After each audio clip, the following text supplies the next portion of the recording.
Surprisingly, the United States of America, well known for its people telling visitors to have a nice day, ranks at a distant number 102. France ranks at number 80. The United Kingdom comes out better at number 55 in friendliness to visitors. And so, frigid cold Iceland ranks number 1 in the world in its people's friendliness to visitors. In Africa, Morocco is number 1 and ranks number 3 in the world in the people's friendliness to visiting foreigners. For comments, adverts, and sponsorship, please see our information displayed on the screen. Nigeria is the so-called giant of Africa. Now, many nations around the world have elected people that are posturing like giants in their macho man politics and leadership style. Leading the world in all of this at this time is the newly elected President of the United States, who has been unafraid to take on domestic or foreign leaders and critics. He has said that his administration was going to be driven by what he has described as an America First orientation. What does America First mean? Are we now looking at an attempt to trim down globalization and multilateralism? Has the time come to one-up our neighbors and win at all costs over other countries? How should Nigeria and other African countries engage this seeming new global experience? Jeffrey Onyema is Nigeria's very highly educated and cerebral foreign minister. He is here to address these issues. Please join us in our discussion with Mr. Jeffrey Onyema.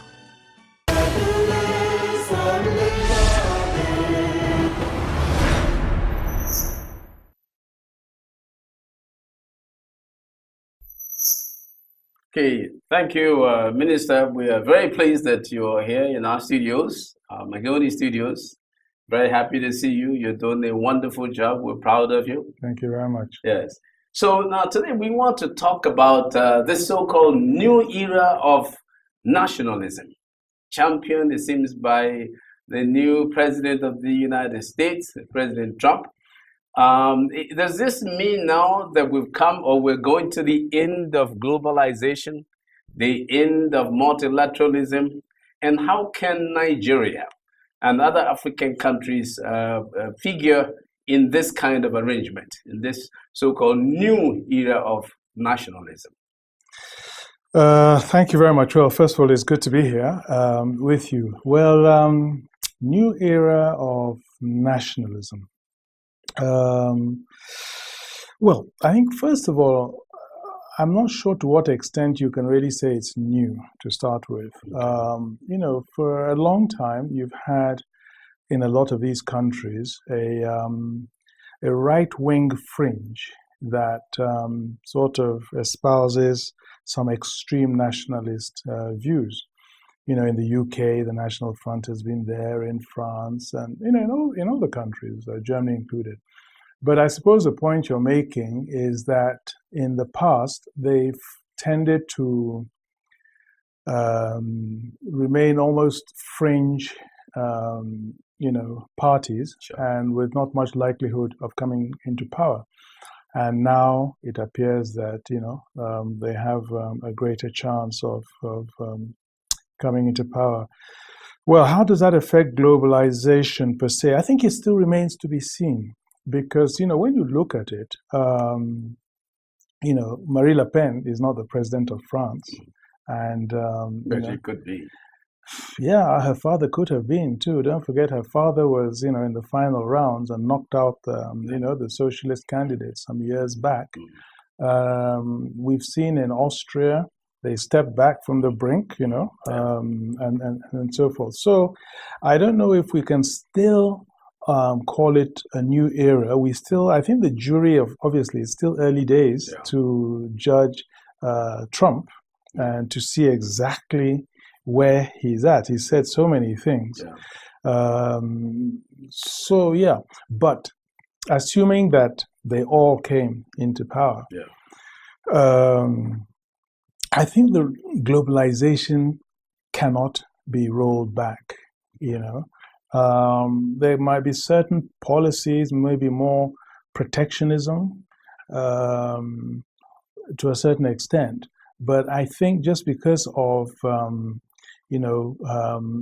global communications architecture of the world today, that it's going to be difficult to really roll back globalization. Okay. Well, what about when the Trump administration seems to be suspicious of, say, the United Nations on a number of positions? Does that not suggest maybe a negative look at multilateralism, and therefore we might not listen to what the United Nations says? We're just going to do what we want to do. Well, actually, it's nothing that new. The U.S. has always been rather suspicious of the UN and multilateralism. They pulled out of UNESCO. They pulled out of UNIDO. And I think FAO. They're now, they were threatening to pull out. You recall that there are periods where they, refused to pay their contributions to a number of UN agencies, and also for a long time, even with the UN proper, they've always sort of not always been the greatest multilateralists. So to that extent, it's nothing that new, of course, the person that's been appointed as their permanent representative to the UN, is somebody that we feel buys into multilateralism. Yeah, it would appear so. In fact, I was surprised that she was named to be the rep at the United Nations. Yeah. Okay, so then, but when Donald Trump says America first, how is that in terms of foreign policy? You guys have your language that you use. Well, what does that mean to say America first? Well, what does that mean? If you're the president of a country, obviously it's your country first. Everybody knows that. But the guy comes out and says it boldly, America first. Does that mean anything? I think it does, yes, because you had the United States pre-Second World War, when the U.S. was much more inward-looking, and in fact, at the outbreak, when things were really getting hot at the outbreak of the Second World War, the U.S. was actually neutral to start with, and it was only when Pearl Harbor was bombed by the Japanese that they now came off the neutral position. But then post Second World War, they were much more engaged because, of course, you had the Cold War, and for the Americans, it was an existential threat to the capitalist system. And so they were obliged, more or less, to save, as they saw it, the Western world and the world as they wanted to see it. They were obliged to be interventionist in the world. Then at that time also, they were the greatest economic power the world had ever seen. After the Cold War, you no longer have, that existential threat for them. And so they feel that, I would imagine, Trump certainly, that we don't need to be paying all that money to protect Japan, South Korea, and even the NATO countries. These countries have become economic powerhouses, and they should be paying, contributing much more. And so we shouldn't be the world's policemen. And let's focus on, our the rednecks, or whatever you want to call them, working in the Midwestern U.S. countries, states that have lost their jobs.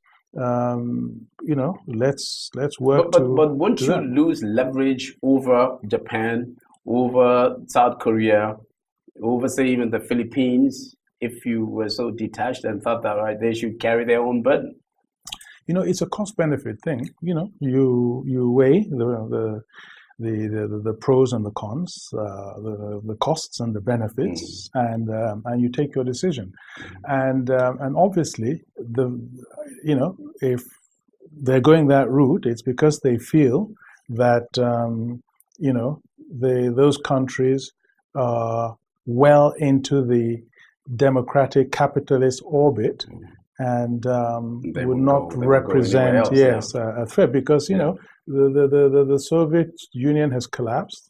Russia itself is now probably extreme capitalist, and so for them, I think they probably do not see major threats coming from. Because when I was looking at America first, when I'm looking at that statement, I wasn't sure. I didn't know what foreign policy implications were there. But I thought the man was speaking to his people. He's speaking to citizens of the United States. The blue collar workers, for example, to say, hey, I want you guys to see me as somebody that's looking out for you, and that's what it is. And I didn't know if there was any coded information there for foreign policy purposes. Well, he came out and said, he said plainly, directly, that countries like Japan will have to be responsible for their own protection, and that NATO will have to be, so he was very clear about that. Right. All right. So come home to Nigeria in all of this. Has that meant anything? Have you guys then come back and said, okay, it looks like something is happening here? We've got Putin himself is also very nationalistic. When I say nationalistic, I'm even thinking in terms of sharp nationalism, where, really I want to assert myself. He's almost like a macho man. Trump is a macho man. We got a lot of macho men leaders now around the world. So in Nigeria, and Nigeria being a leader in Africa, you foreign minister, are you going back to the drawing board to say, okay, let's reassess what our foreign policy disposition will look like in light of all of these? Well, no, I wouldn't say we've gone back to the drawing board, at least not yet, because we, as has often been said, campaign rhetoric is one thing, and then actual governance is another thing. So we cannot formulate our foreign policy, on the basis of campaign rhetoric. And then secondly, Trump reached out to our president 3-4 days ago. And so for us, that was a very good signal. And, he was very complimentary about our president, and expressed support for a lot of the initiatives, especially in the security areas and anti-corruption, and so that was a real confidence building call, So we have to react on the basis of facts and realities. And the reality is that they've reached out to us. It's invited our president to the US. So, the signals are there as clearly somebody that we can do business with.